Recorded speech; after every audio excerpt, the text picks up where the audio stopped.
मैं नारायण भक्ति शिप्रा। मैं लाई हूँ पाप मोचनी एकादशी की व्रत कथा। तो पाप मोचनी एकादशी के व्रत करने से और कथा सुनने से पुण्य फल की प्राप्ति होती है तथा मृत्यु के पश्चाताप हमें मोक्ष फल भी प्राप्त होता है। तो चलिए कथा को आरंभ करते हैं। राधे राधे। भगवान श्री कृष्ण बोले, राजेंद्र सुनो, मैं इस विषय में एक पापनाशक उपाख्यान सुनाऊंगा जिससे चक्रवर्ती नरेश मधान्ता के पूछने पर महर्षि लोमस ने कहा था।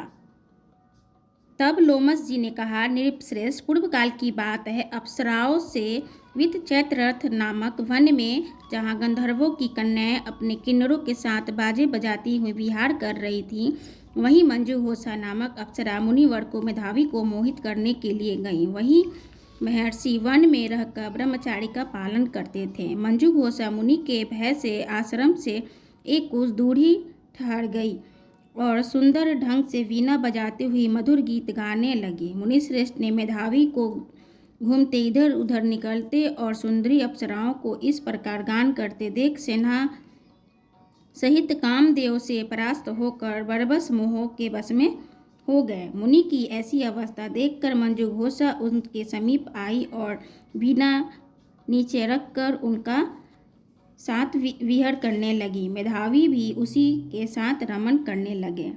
क्रमशः रमन करते हुए बहुत समय बीत गए। तत्पश्चात जब मुनि को ये ज्ञात हुआ कि बहुत समय बीत गए हैं, तब उन्होंने मंजूघोषा को श्राप दे दिया और कहा कि तुमने हमारा व्रत भंग किया है, कई वर्षों का पुण्य को नष्ट किया है, इसलिए तुम पिशाचिनी हो जाओ। परंतु मंजूघोषा के कई बार आवेदन करने पर मुनिश्रेष्ठ ने कहा कि ठीक है, तुम पाप मोचनी एकादशी का व्रत करो, जिससे तुम्हारे भी पाप नष्ट हो जाएंगे। मेधावी बोली, देवी, जब तक सवेरे की संध्या न हो जाए तब तक मेरी पास ही ठहरो। ऐसे कहकर मेधावी को ऋषि ने ठहरा रखा था, जिसके कारण से इतने समय पश्चाताप उनको याद आया। मुनि बोले, भद्रे, मेरी बात सुनो, यह श्राप उद्धार करने वाली है, क्या करूं? तुमने मेरी बहुत ही बड़ी तपस्या नष्ट कर डाली है। चैत्र कृष्ण पक्ष में जो शुभ एकादशी आती है उसका नाम है पाप मोचनी, सब पापों का क्षय करने वाली है।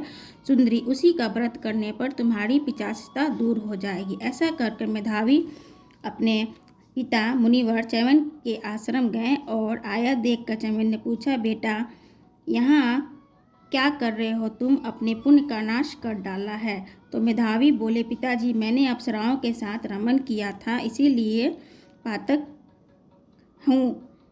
कोई ऐसा प्रायश्चित बताइए जिससे पाप का नाश हो जाए। तो च्यवन ने कहा, बेटा, चैत्र कृष्ण पक्ष में जो पाप मोचनी एकादशी होती है उसका व्रत करने से पाप राशि का विनाश हो जाएगा। पिता का यह कथन सुनकर मेधावी ने उस व्रत का अनुष्ठान किया, जिससे उनका पाप नष्ट हो गया और वे पुनः तपस्या से परिपूर्ण हो गए। इसी प्रकार मंजूघोषा ने भी उत्तम व्रत का पालन किया और पाप मोचनी का व्रत करने के कारण वो पिशाच योनि से मुक्त हो गई और दिव्य रूप धारणी श्रेष्ठ अप्सरा होकर स्वर्गलोक में चली गई।